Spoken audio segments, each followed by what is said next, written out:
og höldum áfram hérna í första þættinu sem við tökum þessinni upp á Hótel Víking hérna í Hafnarfirði. Við erum svona að hefja jólin, við erum að byrja aðvenduna og ákveðum að gera hérna. Það er jólaþorpið sem er í Hafnarfirði.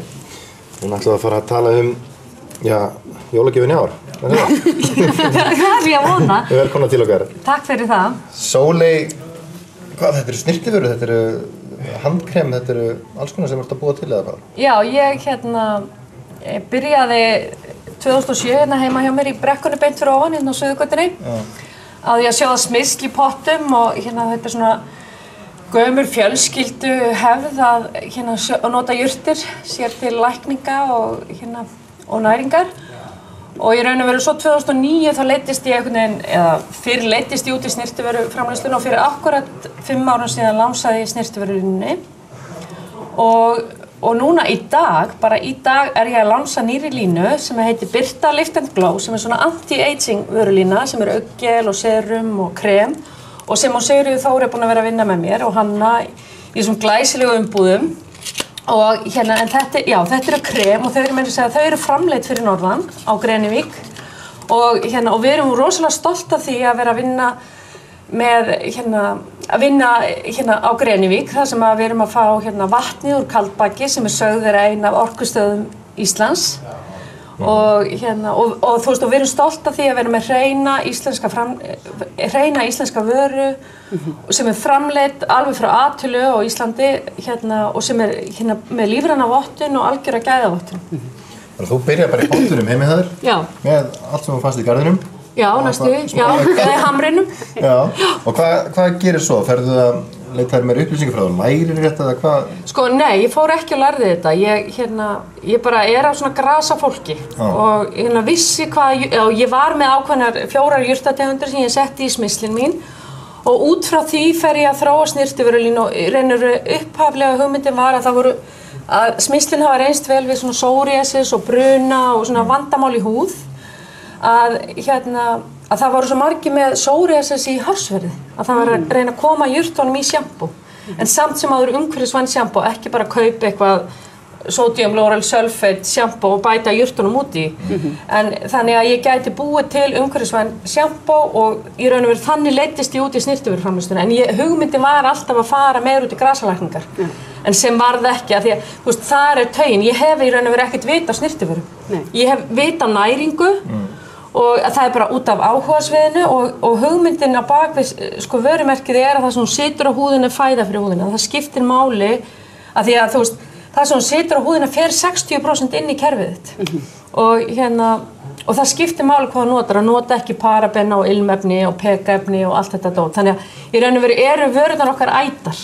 Já. Svo kemur þú inn í myndina. Já, ég er nú bara nýkomin inn í myndina. Og bara voða gaman vegna þess að ég er búin að vera aðdáandi Sóleyjar og varan hennar lengi og búin að nota þær og finnst það stórkostlegt að ég sé að nota íslenska vöru og með íslenskum jurtum. Ég er líka mikill aðdáandi jurta þess að nýta það sem er í kringum okkur.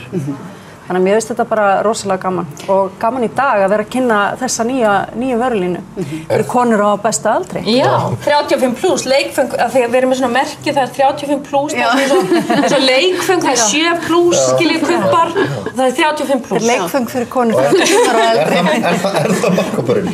Já, það er... Má ég ekkert fara að fá mig svona... Jú, Birta er fyrir 35+, en allt í raun og veru hefur markhópurinn okkar verið svolítið svona ungar meðvitaðar konur og menn fólk sem er meðvitað umhverfi og heilsu, það hefur verið markhópurinn en núna erum við í raun og veru að finna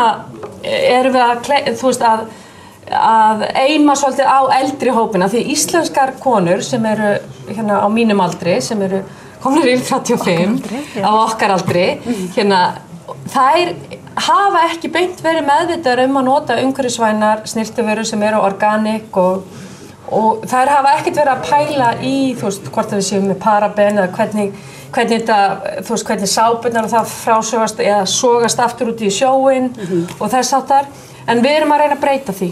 En hvað með karlmenn?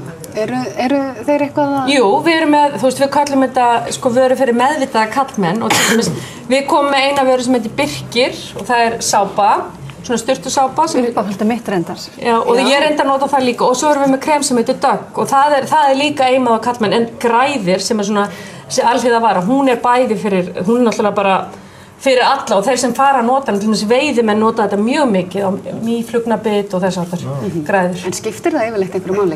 Krem fyrir kalla og konur? Nei, það skiptir engu máli. Samt eru konur, þær þorna frekar og við erum meðvitaðir þetta og við erum það sagt að, að 90% af fjárútlátum heimilsins, þá meina ég svona til dagsdaglega að nota fari gegnum hendurnar á konum, ekki karlmennum. Það eru þær sem eru að kaupa. En sko, karlmennir á mínu heimili veit ég stelast í mínar vörur. Sólegar. Já, og þetta er alveg jafn mikið fyrir karlmenn og konur. Ég hef eiginlega fela, sko. Já. En sko, uppskriftin kemur úr Hafnarfirði, framleiðslan á Grenivík. Já. Hvar kaupum við það?